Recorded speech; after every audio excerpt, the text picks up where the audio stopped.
내가 산다. 아멘. 여러분, 예배가 살면요, 누가 가장 큰 혜택을 보는 거예요? 이 목사가 예배가 살면 가장 큰 혜택을 볼까요? 아니면 여러분들이 가장 큰 혜택을 볼까요? 네, 나라고 하세요. 나. 여러분들이 예배가 살면, 이 예배가 은혜로우면 가장 큰 혜택을 보는 거예요. 왜?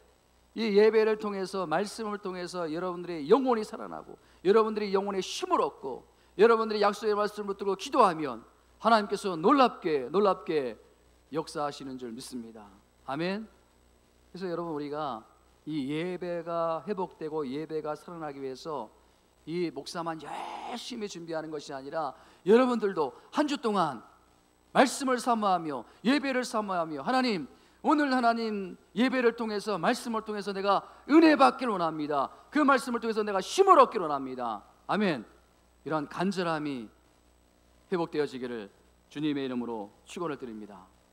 여러분, 인생을 살다 보면요, 삶이 굉장히 힘들고 무기력할 때가 있어요. 그때 한 번쯤은요, 새로운 기회가 나한테 주어지면 좋겠다, 좀 변화가 나한테 일어나면 좋겠다, 이런 간절한 마음이 있는데요, 우리말로 하면요, 그 분기점, 분수령이라는 말 있지 않습니까? 여러분, 이 분수령이라는 그 단어를 사전적인 의미로 찾아보니까 어떤 사실이나 사태가 발전하는 전환점, 또 어떤 일이 한 단계에서 전혀 다른 단계로 넘어가는 전환점. 여러분들 인생 가운데, 여러분들의 신앙생활 가운데 이런 분수령과 같은, 분기점과 같은, 아니 터닝 포인트와 같은 이런 은혜가 있기를 주님의 이름으로 축원드립니다. 언제까지 여러분 이렇게 무기력하게, 언제까지 이렇게 나태하고 게으르게 신앙생활 할 것입니까? 여러분, 우리가 이 땅을 살아가다 보면요, 우리 개인적으로도요, 이런 분수령, 분기점과 같은 일들이 있고요, 역사적으로도요, 이런 분수령과 분기점 같은 어떤 일들이 많이 일어나지 않습니까? 여러분, 우리가 사도 바울이 그 좋은 예가 아닙니까? 이 사도 바울이 다메섹 도상에서 예수 그리스도를 만난 이전과 예수 그리스도를 만난 이후의 삶이 완전히 달라지지 않습니까? 그 인생이 완전히 변화되지 않습니까? 저에게도요, 이런 분수령과 분기점이 있었는데요, 제가 말씀을 드렸지만요, 13살 때 초등학교를 졸업하고 중학교에 들어가야 되는데 26,000원이 없어가지고 집에, 제가 중학교를 못 들어갔어요. 여러분, 13살 때 얼마나 예민한 나이입니까? 얼마나 낙심이 되고 절망이 됩니까? 세상에, 저는 그렇게 부모님을 미워한 적이, 그때 아버지는 안 계셨으니까 엄마를 그렇게 미워를 했어요, 제가. 그리고 하나님에 대한 원망도 하늘을 찌를 듯 해가지고 어떻게 하면 쉽게 죽을 수 있을까?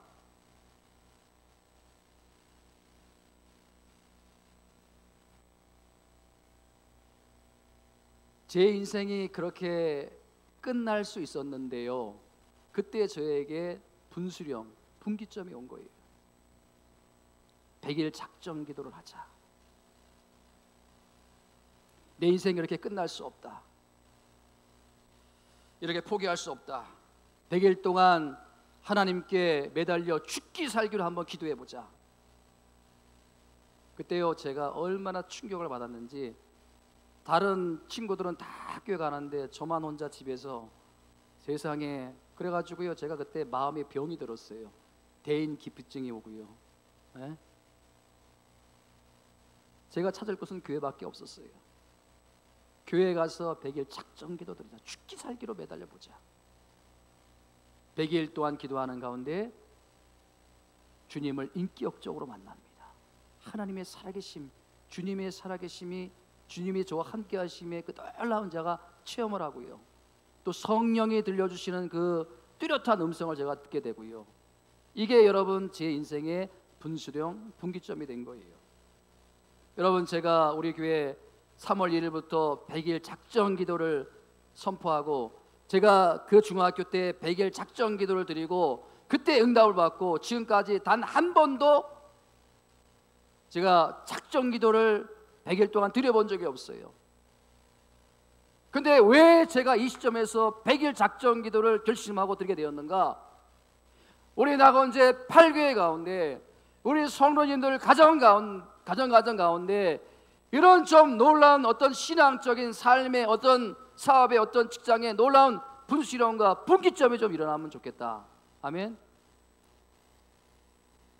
제가 오늘 말씀을 왜 이렇게 시작하는가 하면요, 이 방금 전에 읽었던 사도행전 1장 이 6절부터 14절까지 말씀이 기독교 역사의 아주 중대한 분수령과 분기점이 된 거예요. 여러분, 이 본문의 내용이 어떤 것인지 여러분들 다 짐작이 되지 않습니까? 예수님께서 부활하셨어요. 그리고 40일 동안 이 땅에 살면서 40일 동안 이 땅에 거하면서 제자들을 만나고 많은 사람들을 만나면서 하나님 나라를 증거했습니다. 그리고서 이제 승천하시는 그 말씀이에요. 승천하시는 그 말씀이에요. 여러분, 이제 제자들은요, 3년 동안 동고동락했던 제자들은요, 예수님이 승천하심으로 말미암아 더 이상 예수님과 이 땅에서 만날 수 없게 된 거예요. 그러니 여러분, 이 제자들의 마음이 어떻겠습니까? 얼마나 불안하고 또 얼마나 두려움이 많겠습니까? 여러분, 사복음서에 보여지는 이 제자들의 모습을 보면요, 예수님이 함께 할 때는요, 이들이 정말 그냥 힘이 있어요. 담대해요. 능력이 있어요. 근데 예수님이 한순간이라도 곁에 계시지 않으면 얼마나 무기력하게 짝이 없는지 몰라요. 오합지졸이에요. 도대체 이게 하나님을 믿는 사람인지 예수님이 함께하는 사람인지 그 증거를 찾아볼 수가 없는 거예요. 여러분, 우리가 잘 아는 마태복음 17장에 보면요, 예수님이 변화산에 올라가지 않습니까? 베드로와 요한과 야고보와 함께 변화산에 올라가가지고 놀라운 체험하지 않습니까? 거기에 엘리야가 나타나고 모세가 나타나고, 그러니까 너무나 이 제자들이 세 제자가 충만하니까 여기에 초막을 3개를 짓겠습니다. 막 엄청난 역사가 일어납니다. 근데 그 변화산 밑에는 어떤 일이 일어나는지 아십니까? 나머지 제자들, 올라오지 못한 제자들, 예수님이 안 계신 제자들, 너무나 무기력한 거예요. 아무것도 할 수 없는 거예요.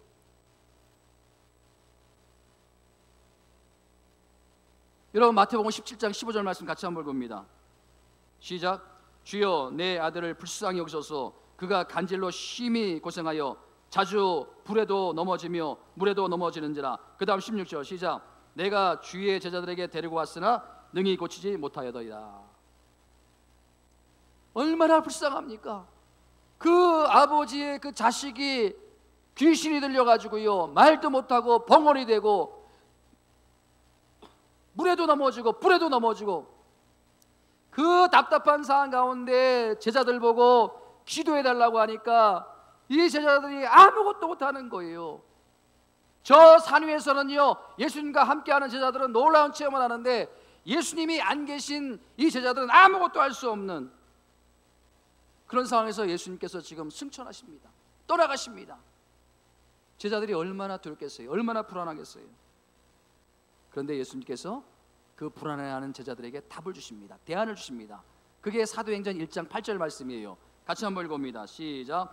오직 성령이 너희에게 임하시면 너희가 권능을 받고 예루살렘과 온 유대와 사마리아 땅까지 이르러 내 증인이 되리라 하시니라. 9절 말씀 시작. 이 말씀을 마치고 그들이 보는데 올라가시니 구름이 그를 가리어 보이지 않게 하더라. 여러분, 답은 뭐예요? 제자들이 이 땅에 살면서 예수님이 안 계셔도 담대할 수 있는 방법은 뭐예요?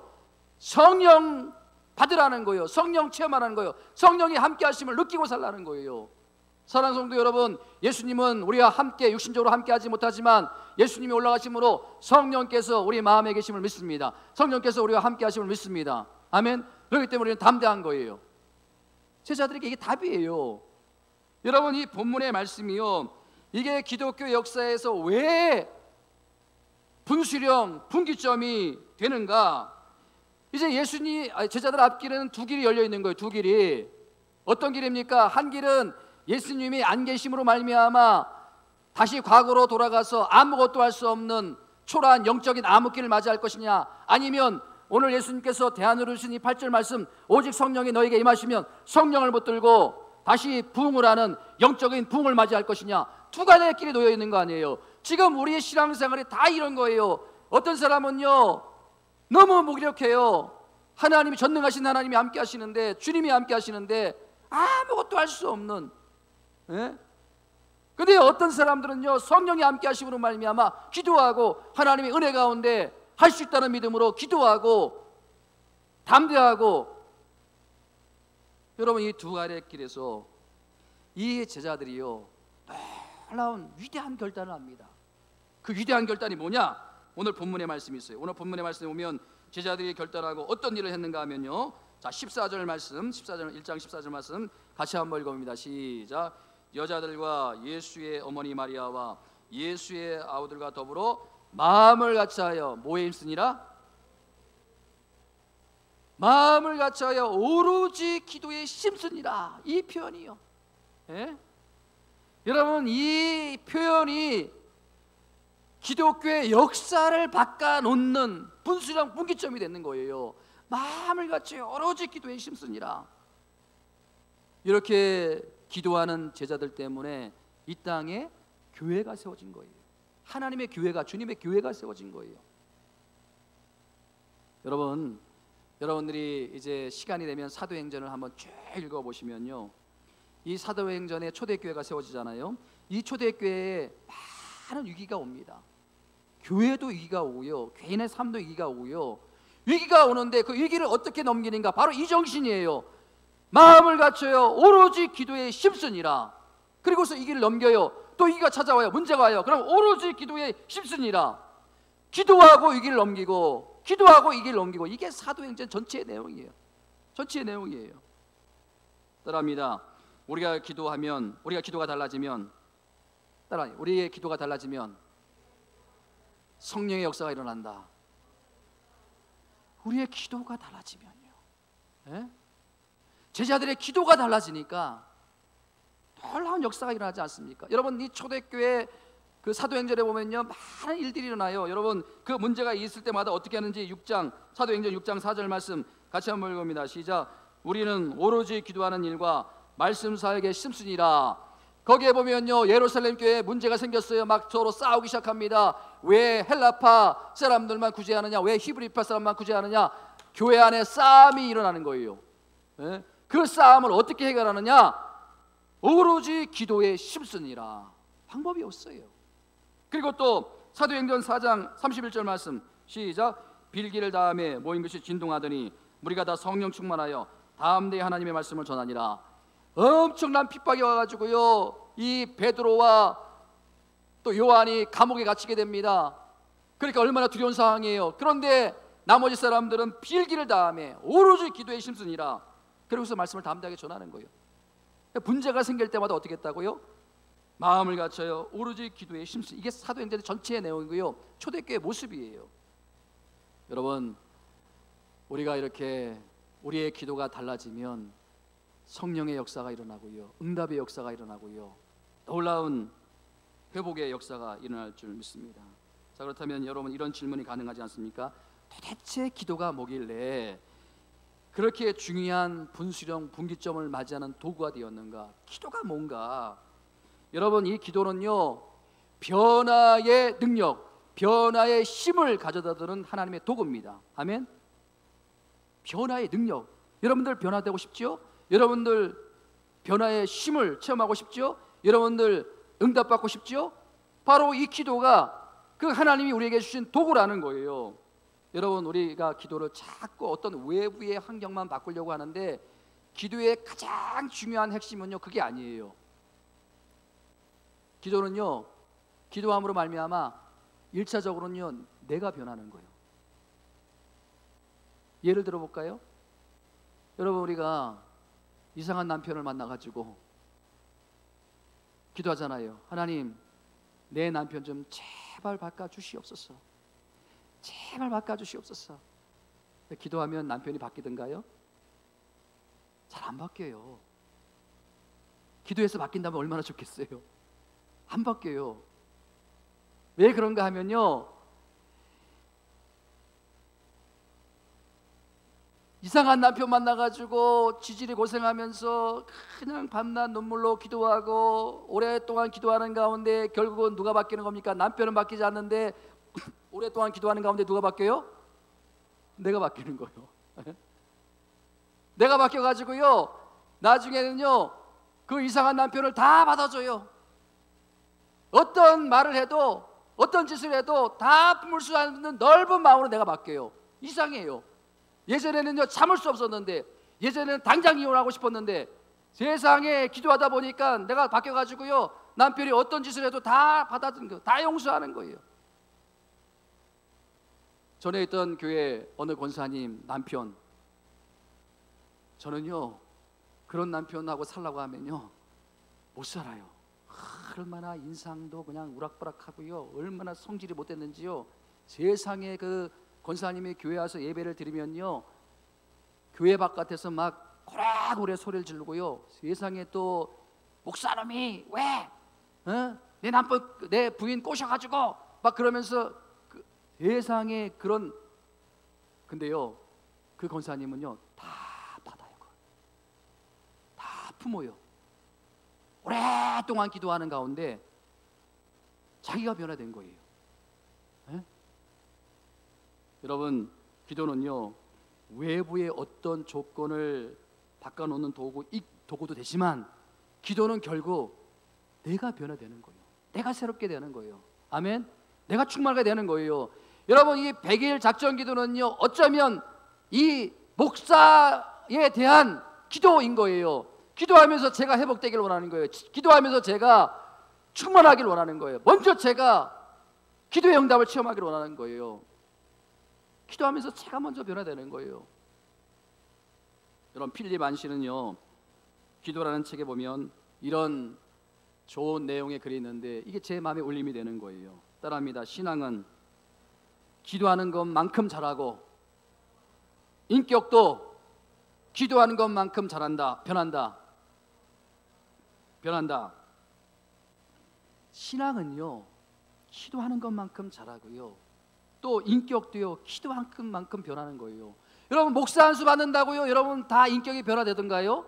세상에 저는요 목사 같지 않는 목사도 많이 봤어요. 안수 받는다고 인격이 변화되는 게 아니에요. 그 목사가 얼마나 많이 기도하느냐에 따라서, 그 기도에 따라서 그 목사가 변화되는 거예요. 인격이 변화되는 거예요. 여러분, 장로 임직을 받고 권사 임직을 받고 또 무슨 안수집사 임직을 받고 그랬다고 변화되는 게 아닙니다. 기도하는 권사, 기도하는 장로, 기도하는 안수집사가 인격이 변화되는 거예요. 아멘. 여러분, 우리가 기도해야 되는 거예요. 여러분, 이런 관점에서 우리가 이 사도행전을 보면요 정말 은혜가 넘칩니다. 은혜가 넘쳐요. 여러분 잘 아시다시피 이 사도행전은 누가 쓴 책입니까? 1부 예배 때는 다 맞추던데 2부 예배 때는 수준을 보겠습니다. 사도행전은 누가 기록한 책이에요?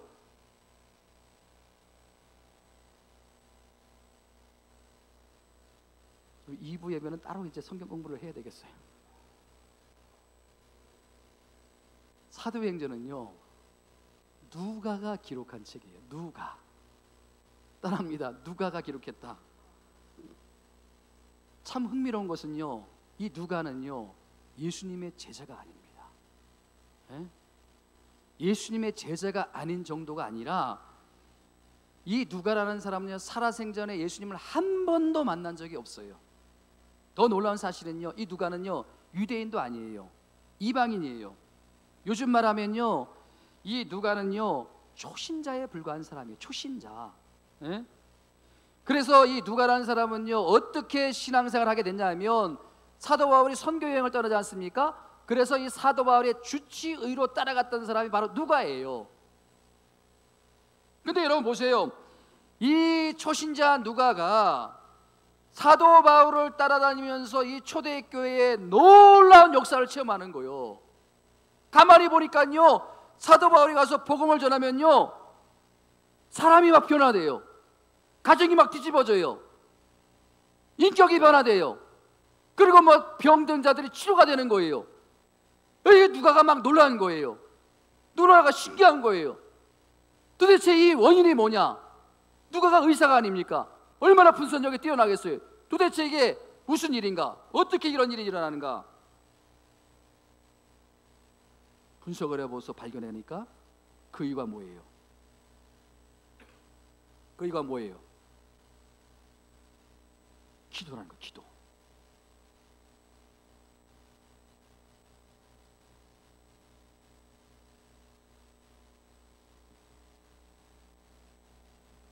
기도하니까, 오로지 기도에 힘쓰니까 이 사도 바울이 힘든 걸 만나고 어려운 걸 만나고 답답하고 그러면 무조건 엎드려 기도하는 거예요.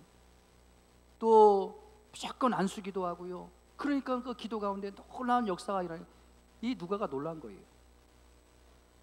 여러분, 이 누가가 사도행전을 쓰고 또 누가가 기록한 성경에 또 뭐가 있습니까? 자, 제가 퀴즈를 드립니다. 누가복음은 누가가 기록했을까요? 누가복음은 누가 기록했을까요? 정답을 가르쳐도 몰라요. 누가가 기록한 거예요. 누가가. 네?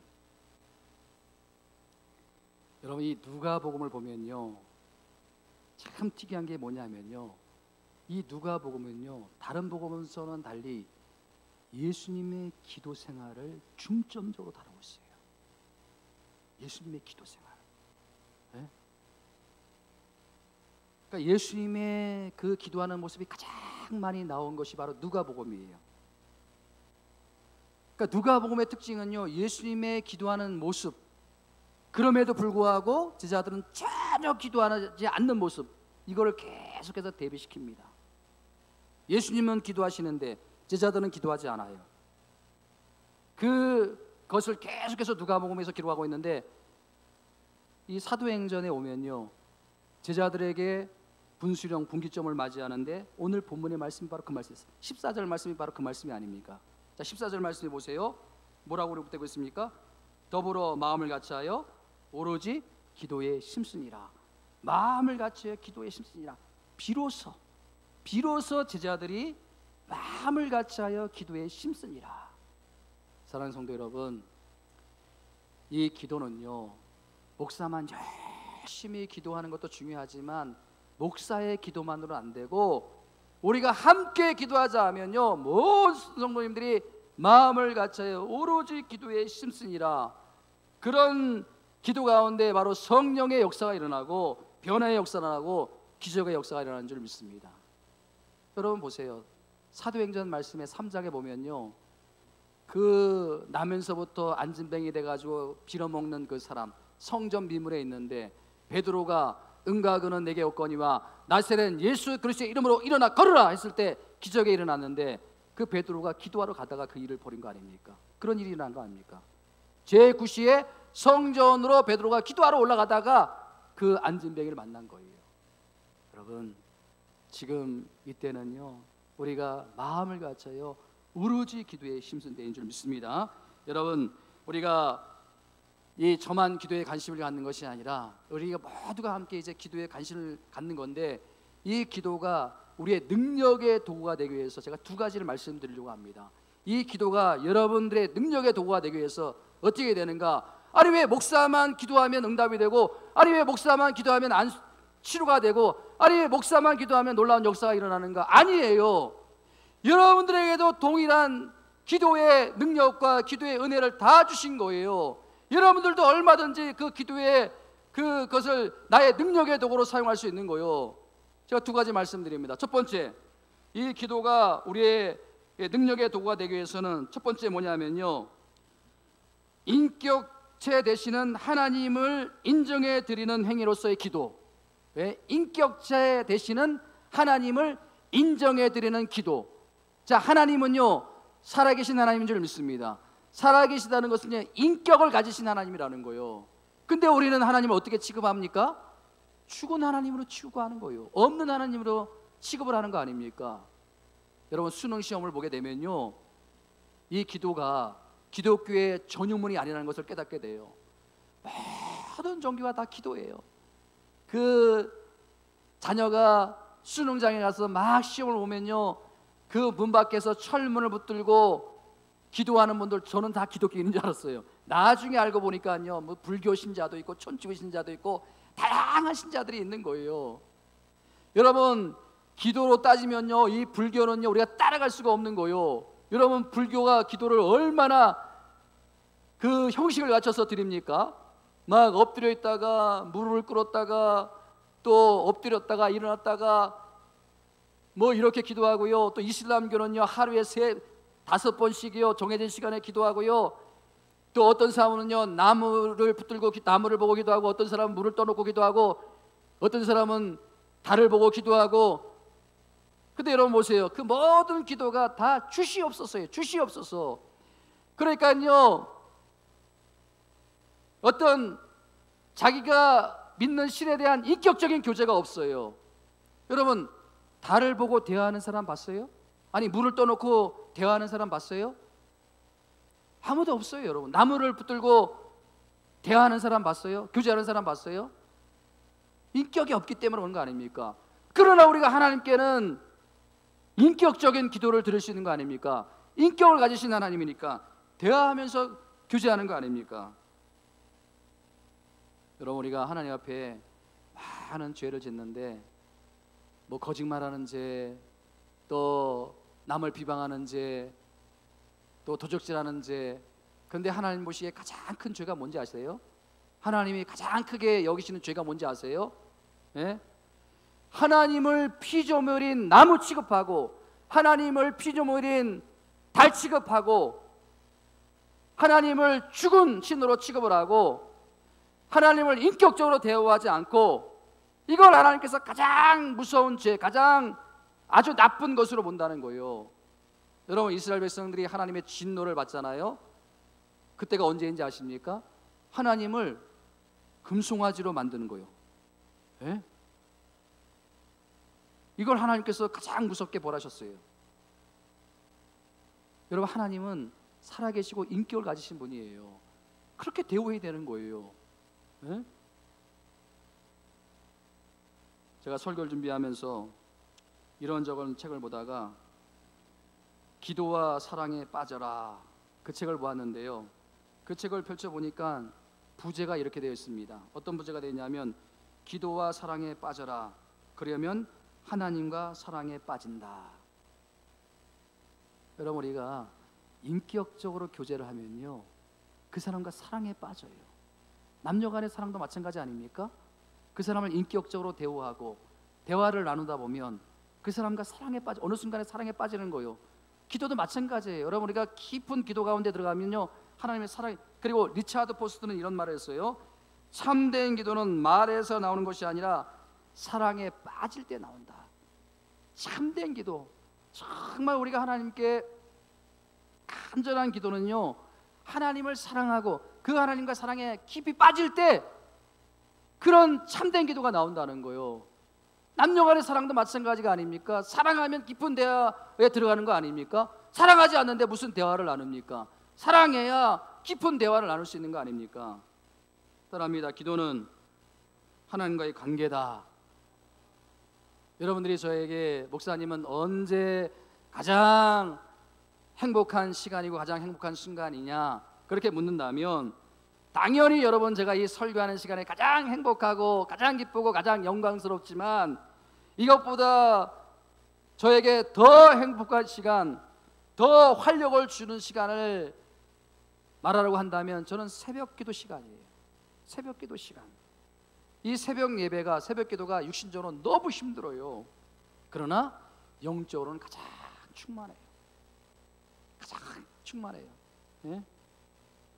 여러분, 제가 이 새벽 예배 때문에 이 힘든 사역을 감당하는 것이 아닙니까? 우리 새벽 예배에 나오시는 분들 보면요 육신적으로는 다 힘들어해요. 그런데 그 새벽에 나오셔가지고 힘을 얻고, 그 새벽에 나오셔서 말씀의 은혜를 받아가지고 그 삶이 굉장히 힘든데 그 힘든 삶을 다 이기고 있더라는 거예요. 다 감당하고 있더라는 거예요. 저는요 이 중학교 다닐 때부터 새벽 예배를 드렸어요. 여러분, 상상이 안 되시죠? 그 청소년 시기에 얼마나 잠이 많아요. 근데요 저는요 새벽 예배가 그렇게 좋았어요. 저는 아침 잠이 없어요.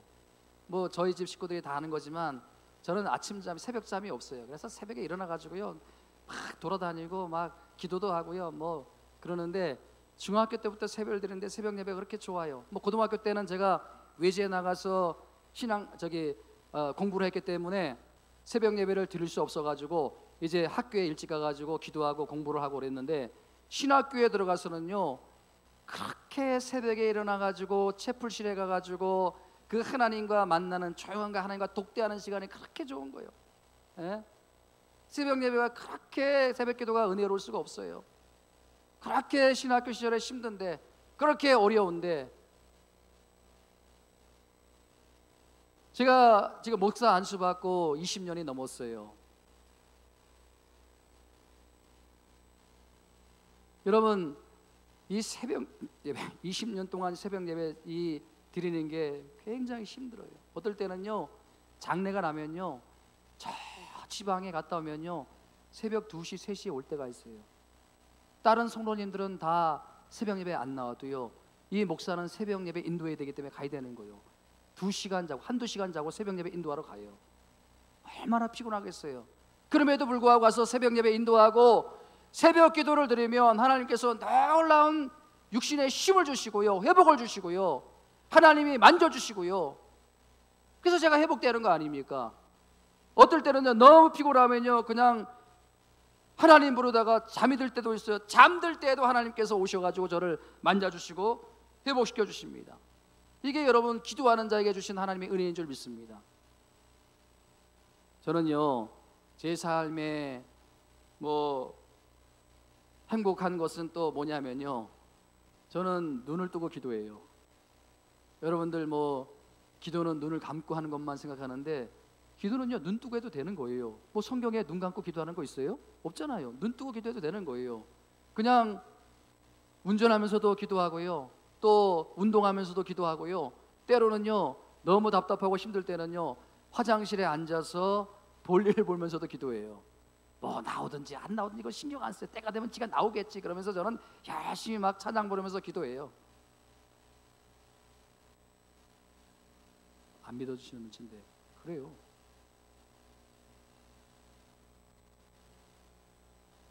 제가 한 번은 이 장례 발인 예배가 새벽에 있었는데, 이제 그 장례 예배를 인도해야 돼요. 그래서 새벽이니까 뭐 차가 안 막히겠지 그래서 시간을 딱 정해놓고 나갔는데, 웬걸 무슨 사고가 났는지 차가 얼마나 막히는지 그 새벽에, 그러니까 어떡합니까? 이 발인 예배 늦게 되면은 그 유가족들에게 얼마나 신뢰가 되는 거예요. 마음이 너무 조급한 거예요. 그러니까 막 그냥 눈을 뜨고 하나님께 막 기도하는 거예요. 하나님, 제가 잘못했습니다. 너무 쉽게 생각했습니다. 다음부터는 제가 일찍 서두르겠습니다. 오늘만 봐주십시오. 지각하지 않도록 도와주십시오. 차가 뚫릴 수 있도록 도와주십시오. 뚫렸을까요? 안 뚫렸을까요? 안 뚫렸으면 제가 말 안 하죠. 뚫려가지고요 제 시간에 도착을 했어요. 얼마나 감사하죠. 눈을 뜨고 기도하는 거, 이게 뭐예요? 하나님을 인격체로 대화하면서, 인격적인 하나님으로 대화하면서 기도하는 거 아닙니까? 하나님이 지금 내 옆에 계신 거예요. 나와 함께 하시는 거예요. 살아계신 거예요. 동행하시는 거예요. 대화를 하는 거예요. 막 대화를 하는 거예요. 예? 이게 기도예요, 여러분. 이게 기도예요. 여러분 시편에 나오는 다윗의 모습을 보세요. 시편에 보면요 인간의 희로애락이 다 담겨 있어요. 그래가지고 그 뒤의 내용을 보면요 막 하나님을 향해서 분노를 쏟아내는 기도도 있고요, 저 원수 같은 놈 하나님 좀 해결 좀 해주세요, 막 그런 기도도 있고요. 너무나 다양한 기도가 있어요. 왜 그런 기도를 드릴까요? 하나님이 살아계신 하나님이고 하나님이 인격체를 가지신 하나님으로 믿기 때문에 그런 기도를 할 수 있는 거예요. 예? 여러분 이 감정을 그대로 표출하는 거, 이게 시편의 기도인데요. 여러분 이게 다 기도인데 하나님과의 인격적인 관계, 인격적인 교제를 하는 거예요. 여러분 하나님은 살아계신 하나님인 줄 믿습니다. 그 살아계신 하나님을 살아계신 하나님으로 취급해야지, 죽은 하나님으로 없는 하나님으로 취급하면 그게 신앙인입니까? 죽은 신앙인이지. 두 번째, 여러분의 기도가 능력의 도구가 되기 위해서는요 이 기도를 하나님에 대한 전적인 의존 문제로 이해를 해야 되는 거예요. 하나님에 대한 전적인 의존, 다른 방법은 없다, 다른 길은 없다, 하나님만이 이 문제 해결하고 하나님만이 이 기도에 응답할 수 있다, 하나님만 바라본 전적인 의존의 문제, 이게 기도예요. 자, 오늘 본문 보세요. 자, 14절 말씀 다시 한번 읽어보도록 하겠습니다. 시작. 여자들과 예수의 어머니 마리아와 예수의 아우들과 더불어 마음을 갖춰요 오로지 기도에 힘쓰니라. 오로지 기도에 힘쓰더라. 이 표현은요, 제자들이 기도밖에 아무것도 할 수 없다는 거예요. 기도밖에 아무것도 할 수 없는 상황, 이런 절박한 상황, 그러니까 마음을 갖춰요 오로지 기도에 힘쓰더라. 예?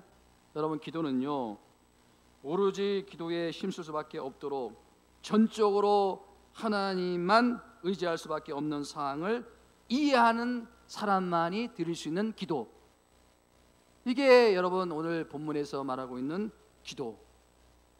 여러분, 다시 한번 말씀을 드리지만 왜 제가 100일 작정을 하고 기도를 시작했는가 하면요, 하나님에 대한 전적인 의존이에요. 방법이 없어요. 여러분, 우리 시온이 정말 이제는 인간이 어떻게 할 수 없구나, 의술로 어떻게 할 수 없구나, 이제는 하나님이 치료하시고 하나님의 방법으로 하나님에 대한 전적인 의존.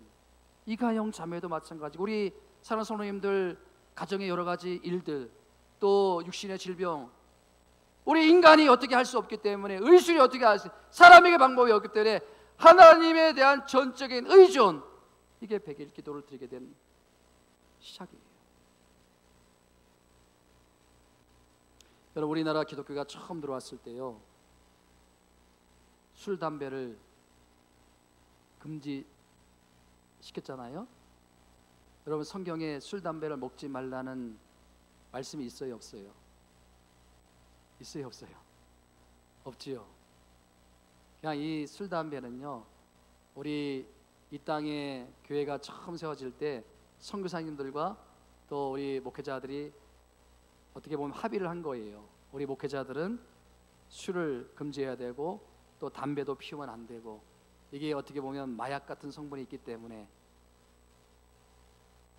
청소년, 제가 사춘기 때는요, 이 술, 담배에 대한, 못 먹는 것에 대한 좀 불만이 있었어요. 아니 여러분, TV에 선전에 그 한여름에 더워 죽겠는데 맥주 선전이 나오면 사실은 침이 꼴깍 넘어갈 때도 있지 않습니까? 야, 저거 한 잔 마시면 시원하겠다. 저만 그래요? 여러분들은 다 경건하셨어.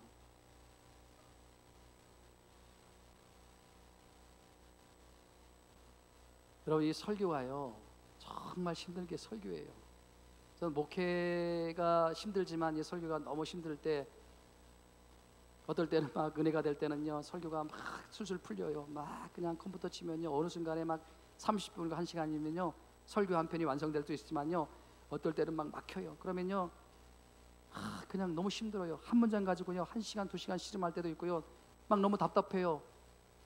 근데요, 어느 작가가 소설을 쓰다가 그 소설이 글이 안 풀리면 어떻게 해요? 담배 한 대를 다 꼬라물고요, 깊은 사색에 빠져가지고 담배를 다 피고 나면 그 글이 막 쓰여지는 거예요. 아이, 설교가 안 풀릴 때 나도 그냥 담배를 한번 딱 꼬라물고 한 배 딱 피우고 그러면 영감이 확 떠올라가지고 그냥 설교가 쑥 풀리면, 그렇다고 제가 담배 피우는 거 아닙니다. 설교가 잘 준비되면 얼마나 좋을까. 여러분, 왜 술, 담배를 금지시켰는가? 제가 깨닫는 게 뭐냐면요, 만약에 안 풀릴 때 담배를 피워서 그게 풀리고 영적인 영감을 얻는다면 제가 하나님 의지하겠습니까? 하나님께 기도하겠습니까? 하나님께 간구하겠습니까? 안 풀릴 때마다 그냥 담배를 물어대면 저 꼴추가 되는 거예요. 예? 그래서 담배를 피우면 안 되는구나. 그래서 담배를 금지시켰구나. 하나님 말고는 의지하지 말라. 하나님만 바라보고 하나님께 기도하고 하나님의 도움을 구하라. 예? 술도 마찬가지가 아닙니까? 여러분, 우리 성도님들이 다 좋은 성도님이지만 개 중에 이상한 분 한 분 있는 게 이게 목회예요. 다 좋아요. 근데 간혹 한 분이 있어서 속을 새기는데 목사가 힘들어요, 어려워요, 막 마음이 아파요. 그래가지고 스트레스를 받아요. 집에 가가지고요, 집사람에게 저 맥주 한 잔 갖고 와, 맥주 한 병 갖고 와. 그래가지고 그 집사람하고 맥주 한 잔을 주고받으면서 그 사람 막 그러면서 막 스트레스가 풀리고 그러면 얼마나 좋겠습니까? 예? 여러분, 제가 깨달은 게 뭐냐면요, 괴로운 일이 있을 때 하나님 위해서 위로받지 않고 다른 무엇을 구하는 게 이게 바로 죄라는 거예요. 하나님을 구해야지, 하나님의 응답을 구해야지, 하나님의 은혜를 구해야지. 자꾸 다른 곳 바라보는 거, 자꾸 뭔가를 의지하려고 하는 거, 이게 죄예요. 이게 죄. 예? 그래서 여러분, 이 담배 피지 못하게 하는 거, 술 마시지 못하게 하는 게 이게 축복이더라는 거예요, 결국은. 예? 만약 여러분 목회자들에게 술, 담배를 허용했으면 여러분 이 목회자들 가운데는 알코올 중독자가 많이 나왔을 거예요. 예? 스트레스가 얼마나 많아요. 스트레스 많을 때마다 가서 술 먹으면요 알코올 중독되는 거 아닙니까? 1부 예배 드렸어요. 너무 힘들어요, 피곤해요. 그래가지고 2부 예배 들어오기 전에 그냥 한 잔 마시고 고개 뻘개가지고 여기서 설교한다면 이게 여러분 어떻겠습니까? 이게 예? 얼마나 우습겠어요. 여러분, 기도는요 전적인 하나님에 대한 의존이에요. 하나님 말고는요 내가 아무것도 기댈 것이 없다. 하나님 말고는 내가 아무것도 의지할 것이 없다. 이 전적인 의존의 문제, 이것이 기도라는 거예요. 그래서 여러분 성경에 보세요. 마음을 갖춰요 오로지 기도에 힘쓰니라. 우리 8교회는 이제 오늘 일부터 마음을 갖춰요 오로지 기도에 힘쓰는 은혜가 있기를 주님의 이름으로 축원을 드립니다. 말씀을 맺으려고 합니다. 기도는요 이론을 쌓는 게 아니에요. 기도는요 그냥 하는 거예요. 하나님이 하라고 하면 하는 거예요. 하나님이 구하라고 하지 않았습니까? 찾으라고 하지 않았습니까? 그리고 문을 두드리라고 하지 않았습니까? 그러면 주실 것이요, 그러면 찾을 것이요, 그러면 열릴 것이라고 말씀하지 않았습니까? 기도는요 그냥 이론으로 듣고만 알고 있으면 안 되는 거예요. 기도는요 하는 거예요. 예? 함께 기도하자 하면 마음을 갖춰요 오로지 김수는이나. 바빠서 기도하지 못해요. 바쁘면 더 기도해야 되는 거예요. 눈을 뜨고 해도 기도해야 되는 거예요. 운전하면서도 기도해야 되는 거예요. 어떤 내가 일을 하든지 기도하시면 되는 거예요. 그러면 우리 하나님은 인격적인 하나님, 살아계신 하나님이기 때문에 우리가 어느 곳에 기도하든지 하나님께서 우리의 기도를 들으시는 줄 믿습니다. 저는 이 설교를 준비하면서 왜 우리 교회에 저를 통해서 100일 작정 기도를 시작하게 하셨는지 그 이유를 분명하게 알게 되었어요. 우리 제8교회가 말로만 그냥 떠드는 교회가 아니라, 말로만 떠드는 교회가 아니라 정말 우리가 그 어느 때보다도 기도가 필요한 이 시기, 그래서 우리가 함께 기도하고, 여기 성경에 이 제자들이 기독교 역사의 분수령 분기점을 맞이했던 것처럼 오로지 기도에 힘쓰니라. 마음을 갖춰요 더불어 모든 성도님들이, 모든 제자들이 다락방에 모여가지고 기도할 때 그곳에 뭐가 임합니까? 성령이 임합니다. 아멘. 오순절에 성령이 임합니다. 그래서 그들이 응답을 받고 성령 체험을 하고 담대하게 두려움 없이 세상을 향해서 나가는 것처럼 저와 여러분들이 오로지 기도에 힘쓰므로 말미암아 그 제자들이 맞이했던 분수령과 분기점, 제가 맞이했던 분수령과 분기점, 그리고 많은 그리스도인들이 맞이했던 분수령과 분기점을 맞이하는 복된 은혜가 있기를 주님의 이름으로 축원을 드립니다. 말씀을 생각하시면서 우리 함께 찬양 부르고